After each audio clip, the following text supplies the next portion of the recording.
everyone, welcome to the Windmill. I'm Windstorm64, and today I just want to talk about Sonic the Hedgehog. Now, what comes to mind when I say those three words? For me, there's a lot, and I suppose the best place to start would be my introduction to the character. So back in the early 90s, I would go to my grandma's house in the morning when my parents would go to work. My grandparents were basically my babysitters. But I specifically remember the Saturdays because my grandparents would let me watch the cartoons that would come on in the morning. And one of these shows was The Adventures of Sonic the Hedgehog. Ironically, this was my introduction to the character, even though I had already played plenty of video games. I was really young at the time, though, and the only console I had back then was my older brother's NES and maybe a Super Nintendo. Looking back on The Adventures of Sonic the Hedgehog as a show, I can see why my younger self enjoyed it. Some of the action and animation is fun and entertaining, but I can't say I'd call it a good show now. A few years after that, I would visit some cousins of mine who lived out of state. They just so happened to have a Sega Genesis, also known as the Mega Drive outside of the US, and they had what I consider to be some of the best Sonic games to this day. Sonic 2, Sonic 3, and they also had the Sonic & Knuckles lock-on cartridge. It was around this time I also discovered another Sonic cartoon simply called Sonic the Hedgehog. Unlike the show I mentioned earlier, this one was and still is a good watch.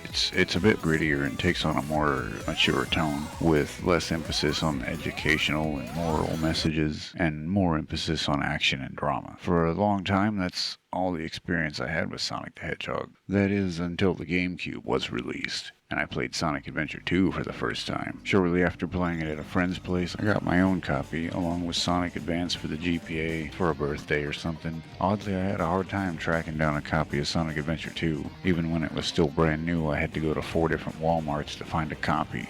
To this day, it is one of the most memorable gaming experiences I have with the Sonic series.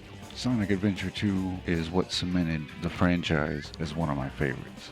I enjoyed both Sonic Riders and Sonic Heroes, though the games weren't what I'd call great. I also played Sonic Adventure DX around this time as well, and I thought it was alright. There was some stuff in it I really didn't care for, but overall I enjoyed the game. Then Shadow the Hedgehog came out, and I'll be honest, I actually liked this game at first. I thought it was hilarious, but the more I played, the more frustrated I got, and before long I found myself actually disliking the game so much that I completely skipped over the next several games from Sonic. Although I did pick up Sonic Mega Collection and Gems Collection, but those are just compilations of old games, which I never owned myself, and I always wanted to play, so why not? But after Shadow came out, I didn't grab any new Sonic games for a long time. Aside from the Sonic Advance 2 and 3 games, as well as Sonic Battle, I skipped over pretty much all the Sonic games, including the handheld ones, until Sonic Lost Worlds on the 3DS, which I wasn't a big fan of. It wasn't terrible, but I got rid of it. By this time, I'd been watching YouTube videos for a while too, so I had definitely heard of some of the other games I missed out on, like the infamous Sonic 06 and the surprisingly good Sonic Generations. I did play Sonic Unleashed, but the gameplay was so bogged down by the Werehog sections that I just got bored of it real quick and never finished it. Sometime after that, I decided to buy both Sonic 06 and Sonic Generations at the same time. What did I play first? Sonic 06, and the game overall is just really bad. It was so frustrating to play and incredibly time-consuming. Massive loading screens and glitches everywhere that almost completely ruined the experience. Almost. But I have to admit something I can't really explain. Something about the game kept me coming back to it and wanting to finish it. I'm not sure really. I guess that the game was so absurdly bad that I had developed some kind of morbid curiosity. I wanted to see just how bad the game was. So I played through the entire game, all 3 Hedgehog stories and the final story. I discovered that the game is thoroughly bad, but it had some fun and entertaining little moments. I found that working around the numerous glitches and bugs in the game was an oddly compelling challenge, and seeing what ridiculous thing would happen next in the story was a good reward somehow. Again, I can only blame it on some kind of morbid curiosity. During that time, I would take breaks from Sonic 06 to play Sonic Generations. This game was on a different side of the spectrum. This game was surprisingly good. It had this really cool mixture of the modern Sonic and the classic Sonic styles. My only real complaint with the game is that it was kind of short, and the story's a little dumb, but fuck it. I don't really care about that as much as the gameplay, which for the most part is very good in this game, especially when compared to the last game I talked about. After that I got Sonic Mania and Sonic Forces at the same time. Sonic Mania is excellent. I would almost call it too short, but overall very fun, very well crafted game that I still play to this day. Sonic Forces, on the other hand, I found incredibly boring, which at first I didn't really understand why.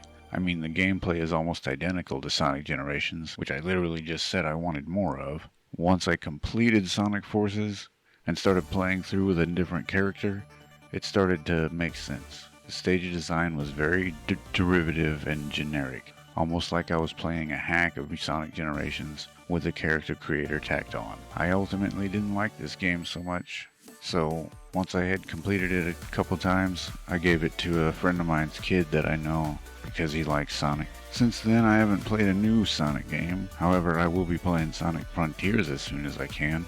Kinda looking forward to that. As a side note, almost every game I mentioned in this video has had some really great music. In fact, that might be the most consistently good thing about Sonic games in general. Also, I really enjoyed the corny Sonic movie that came out a couple years ago, and I'm looking forward to the sequels to that as well. I remember reading the comics and even drawing Sonic and his friends a lot. It's kinda why I like to draw in the first place. I wouldn't call myself a hardcore Sonic fan, but can honestly say he's one of my favorite characters in video games. Anyway, that's where I'm at when it comes to Sonic the Hedgehog. There are several specific games I didn't mention that I have thoughts about, but I'll save that for another time. Thanks for listening to my story time, but now, for a little bonus, here's my current top 5 favorite Sonic games.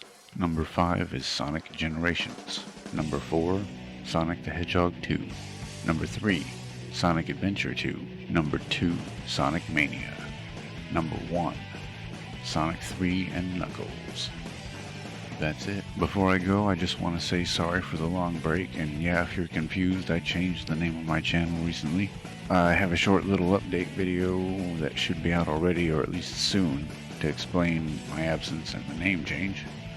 Anyway, thank you everyone so much for watching, or listening, whatever it is you do. As always, take it easy, and I'll see you next time. Where's that damn fourth Chaos Emerald?